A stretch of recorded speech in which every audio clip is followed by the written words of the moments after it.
البدع والأهواء، أهل البدع العقائدية وأهل البدع السياسية. نقول بيننا وبينكم السلف، بيننا وبينكم الكتب، كان فيقول البدع بيننا وبينكم. الرحمن الرحيم.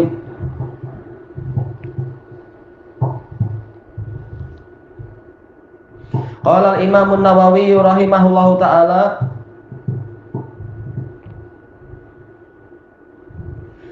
Al-Hadisul Khamsun Ba'da Sittimi'ah, 650. Untuk cetakan yang ini pendambarannya demikian.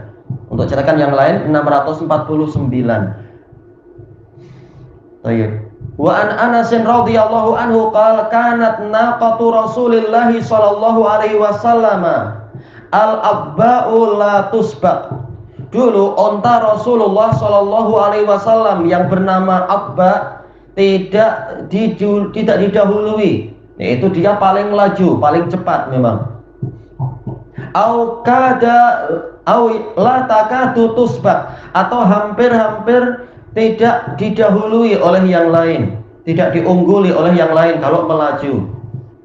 Faja'a a'rabiyun ala qa'udin lah, lalu datanglah seorang badui di atas onta dia. Qa'ud ini adalah onta yang ditunggangi. Fasabaqaha, lalu Yahudi itu A'rabi itu, ya orang badui tadi, berjaya mendahului onta tadi, yaitu onta si A'rabi ini ternyata lebih hebat daripada onta Rasulullah dalam masalah lomba lari. Fasyaqqa dzalika 'alal muslimin, maka peristiwa itu membuat susah kaum muslimin. Hatta arafah, sehingga Nabi mengetahui itu. Mengetahui apa? Mengetahui kesusahan di hati kaum muslimin. Faqal, maka Nabi bersabda, haqqun 'alallahi alla yartafi'a syai'un minad dunya illa wada'ah. Menjadi kepastian bagi Allah Ta'ala untuk tidaklah sesuatu itu meninggi di dunia atau dari dunia, sesuatu dari dunia itu meninggi kecuali Allah akan merendahkannya. Rawahul Bukhari. Baik. Di sini ada faedah bahwasanya boleh menamai hewan yang dipiara itu dengan nama-nama, sebagaimana disebutkan Imam Ibnul Qayyim dan lain-lain. Bahkan pedang pun dikasih nama, keledai dikasih nama, unta dikasih nama, kucing boleh kasih nama. Mungkin yang jantan itu, yang kasih Bill Clinton kah, atau George Bush kah, nah, yang perempuan kasih apa, terserah nama, nggak tahu nama siapa, Katy kah, Cinderella kah, siapa tak tahu, terserah. Yang penting bukan nama-nama pemuliaan. Makanya para ulama seperti yang disebutkan oleh Ibnu Nujaim Al-Hanafi di dalam kitab Al-Asbah wan Nadzair, beliau mengatakan barang siapa menamakan anjingnya, naudzubillah, dengan nama seorang nabi, dia kafir. Ini namanya penghinaan, karena hewan bukan untuk dimuliakan dengan pola-pola macam itu. Jangan dikasih nama-nama orang soleh hewan, tapi kasih nama orang-orang kafir nggak masalah. Macam itu. Atau si Donald Duck, walaupun anjing bukan duck, si Donald Trump itu yang tidak tentram tuh, dan seterusnya, tak masalah. Ya, di sini Rasulullah SAW memberikan unta betinanya itu nama Abba. Baik. La tusbaq, dia ini hebat sekali kalau berlari, dia tidak terkejar, tak ada yang mampu mengejar, apalagi sampai melampaui dan mengungguli unta beliau. Baik, au la takadu tusbaq, atau hampir-hampir tidak didahului atau diungguli oleh unta yang lain. Baik, dari mana itu diketahui? Baik, ini mengisyaratkan terkadang Rasulullah SAW mengadakan perlombaan yang tidak ada judi tentunya. Makanya disebutkan oleh sebagian pensyarah, kalau tidak salah adalah disebutkan Imam Ibnu Battal, dan dinukil oleh banyak ulama setelah beliau dalam syarah-syarah tersebut, syarah-syarah mereka. Ibnu Battal dalam syarah Sahih Bukhari mengatakan disyariatkannya musabaqah, yaitu boleh mengadakan perlombaan mungkin lomba lari kitanya atau lomba naik kendaraan yang bermanfaat, yang kata para ulama tujuannya adalah untuk kesehatan, apalagi untuk persiapan berjihad di jalan Allah dan sebagainya, dan itu bermanfaat. Terutama kalau keadaan mungkin sedang darurah, sedang emergensi, perlu naik kendaraan dengan cepat. Ini tentu perlu latihan lebih dulu, perlu membiasakan diri. Kalau kita biasa naik kendaraan cuma 20 km per jam, tahu-tahu kita mencoba 125, tentunya ini berbahaya. Harus dilatih sedikit demi sedikit. Baik, maka boleh mengadakan perlombaan, tapi jangan perlombaan kaum mutrofin yang sebagian orang-orang Saudi yang tidak ikut adab-adab salaf. Mereka mutrofin, mereka bermewah-mewah, seperti diceritakan oleh sebagian teman anak yang di sana, mengatakan anak-anak itu saking kayanya, mereka perlombaannya tidak lagi perlombaan biasa. Mereka menggunakan tayarnya itu dibakar, dikasih minyak lalu dibakar. Di sana minyak murah, lebih murah dari air putih. Dibakar. Barang siapa lambat, boleh jadi sebelum sampai ke finish, ke tempat akhir, tayarnya sudah hancur. Dia kalah dan memalukan. Maka kalau tidak ingin tayarnya itu hancur duluan, rodanya hancur duluan, maka dia harus melaju selaju-lajunya. Nah, ini adalah penyia-nyiaan harta yang berlebihan. Itu adalah haram. Nah, tak perlu sampai separah itu, membuang-buang harta macam itu. Tapi perlombaan yang baik, yang masih masuk akal, masih wajar dan sebagainya.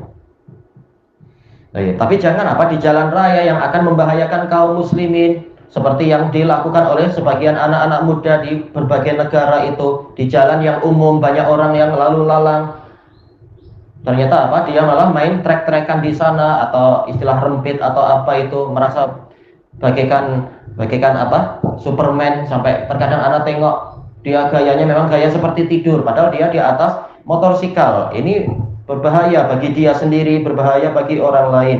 Terkadang betul-betul terbang nyawanya. Naudzubillah, umur sia-sia. Padahal para pemuda diperlukan untuk menolong agama Islam, bukan malah untuk dibuang nyawanya di jalan raya.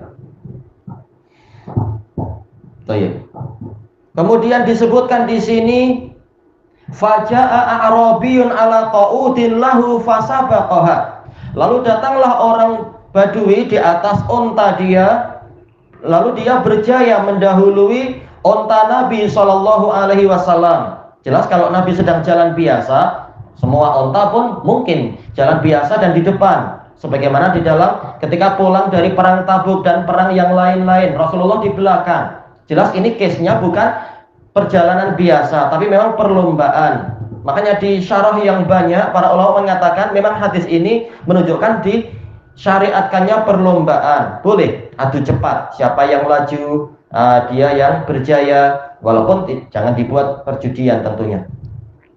Kemudian ternyata si Badui ini berjaya melampaui, mendahului unta Nabi Shallallahu Alaihi Wasallam. Fasyaqqa dzalika 'alal muslimin.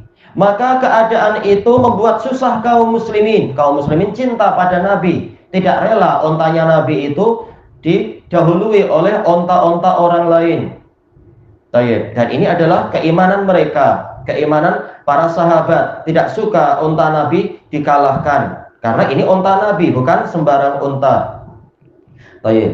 Dan tidak boleh ini dikiaskan di zaman sekarang, yaitu seperti yang ditanyakan beberapa hari yang lalu, bagaimana kalau sebagian ikhwah kita merasa sedih karena kesebelasan negaranya tidak berjaya masuk ke Piala Dunia. Kita katakan tak perlu sedih. Kenapa sedih? Karena sepak bola itu hukum asalnya halal, kita menendang bola itu halal. Tapi kalau dibuat acara-acara yang ma'ruf di situ dengan pakaian yang menampakkan aurat, terkadang dia meninggalkan sholat berjamaah di masjid-masjid Allah, terkadang tercampur situ laki perempuan, jadi satu, banyak caci makian, banyak dan sebagainya, maksiat banyak sekali, dan orang jadi mengagumi para pemain sepak bola kafir dan sebagainya. Maka yang seperti ini tak layak untuk didukung.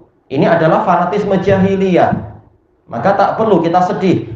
Terserah kesebelasan kita menang atau kalah, apa urusan kita. Mereka sendiri mungkin tak suka dengan para salafiyun, tak suka dengan orang yang taat pada Allah. Kenapa pula kita suka kalau mereka menang, kita sedih kalau mereka kalah? Apa urusan kita dengan orang-orang fasik itu? Tak perlu ikut sedih. Itu urusan orang-orang yang suka tasabuh bil kufar. Adapun kalau para sahabat, mereka sedih ketika onta Nabi dikalahkan oleh onta orang Badui. Ini bagian dari keimanan. Cuma Nabi memberikan hiburan sekarang. Tak perlu yang seperti itu sampai membuat kalian sedih. Hatta arafah, sehingga Nabi mengetahui itu di wajah sahabat, yaitu kesedihan yang sangat jelas. Maka Nabi menghibur. Haqqun 'ala Allah alla yartafi'a syai'un minad dunya illa wada'ah. Sudah menjadi kepastian. Asal dari hakun ala ini kewajiban. Maka ada dua penafsiran. Penafsiran pertama adalah yaitu Allah mewajibkan dirinya sendiri.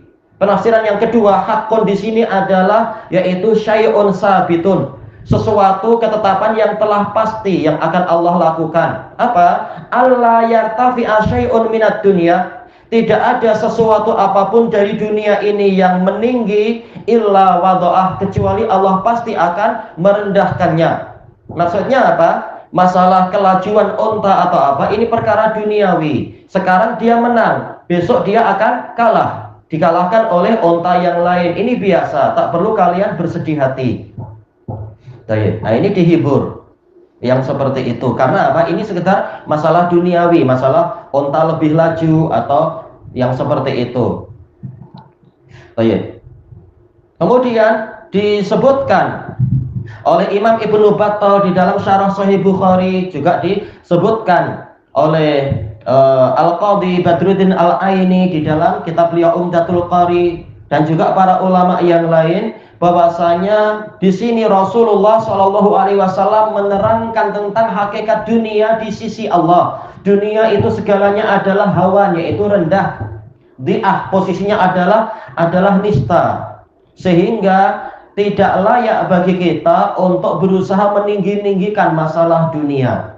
Inilah maksudnya. Kenapa? Setinggi apapun dunia, dia tetap sesuai dengan namanya. Dunia, wazan fu'la dari dani, yaitu apa? Sesuatu yang rendah. Setinggi apapun dia berusaha meninggi, tetap posisinya adalah di kerendahan. Dia di bumi. Bumi jauh lebih rendah daripada langit pertama, lalu kedua, ketiga, dan seterusnya. Maka tak perlu bersedih hati. Mungkin sekarang kita berjaya mendapatkan apa, nilai yang tinggi, mungkin kalau di sekolah atau di apa misalkan. Tapi kalau perkaranya duniawi, maka apa, ini tidak akan bertahan lama. Besok akan ada yang lebih hebat dari kita untuk masalah duniawi. Tak perlu bersedih hati.